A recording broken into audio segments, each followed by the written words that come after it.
Ada keajaiban yang mampu memberikan ketenangan dari bilik rumah, hatta sesempit petak kandang kambing sekalipun. Ini soal ketenangan hati.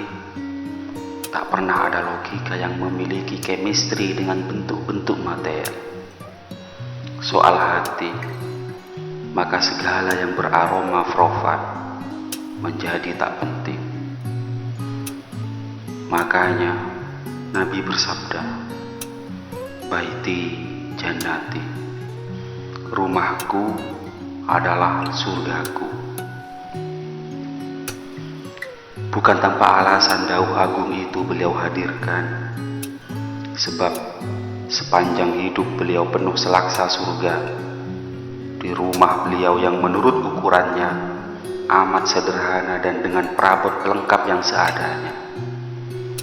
Lagi-lagi, ini soal hati, soal ketenangan jiwa, tentu sama sekali tak berkorelasi dengan panjang kali lebar.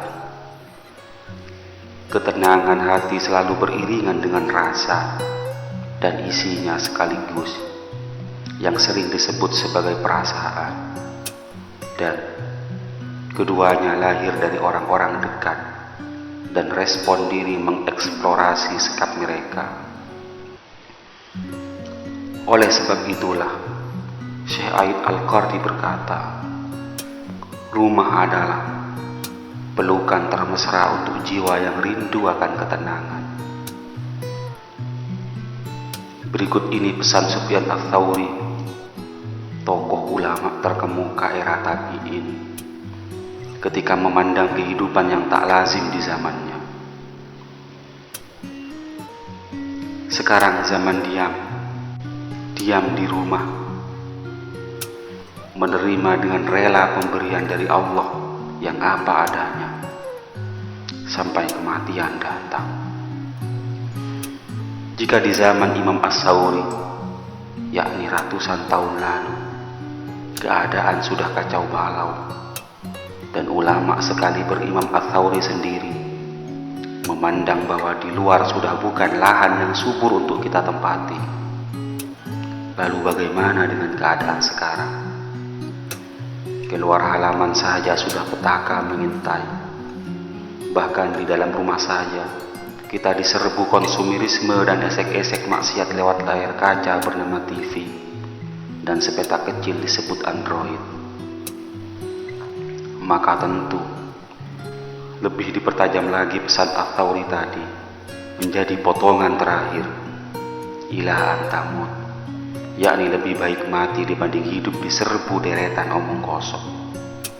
Tapi tidak, pesimisme bukan paham yang layak untuk kita singgahi sebagai muslim. Maka nilai antisipasi plus ekstra hati-hati perlu kita genggam sepanjang hayat. Lalu kaidah Al-Ghazali di sini perlu kita semai, yaitu uzlah. Mengucil dari keramaian adalah sarana mapan terhindar dari ragam petaka tadi. Apa yang menjadi kekhawatiran Sufyan Ats-Tsauri di atas setelah menatap kuyuh masanya yang syarat fitnah? Bentuk ancaman itu melanda cukup deras dan membahayakan masa-masa di mana kemunafikan menjadi trending. Sebabnya Imam Ats-Tsauri risau balau atas kondisi zaman yang melingkupinya ratusan tahun lalu dengan kalamnya itu.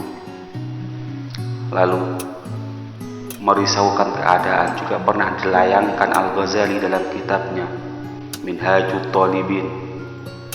Beliau mengutip syair, "Ini adalah zaman yang memberi rasa khawatir terhadapku," dalam kalimat yang pernah terucap oleh Ka'ab dan Ibnu Mas'ud. Zaman di mana banyak orang yang menolak kebenaran dan jarang sekali menolak kesesatan dan kebiadaban. zaman yang serupa dengan orang-orang buta dan tuli. Di zaman ini, iblis berteriak nyaring. Jikalau zaman ini masih abadi dan tidak berubah, maka mayat-mayat akan terus menangis dan bayi-bayi yang lahir tidak akan pernah gembira. Kemudian, apa yang perlu kita katakan untuk menilai zaman yang kita singgahi ini? Untuk itu, diam di rumah bersama keluarga. Itu lebih menenangkan.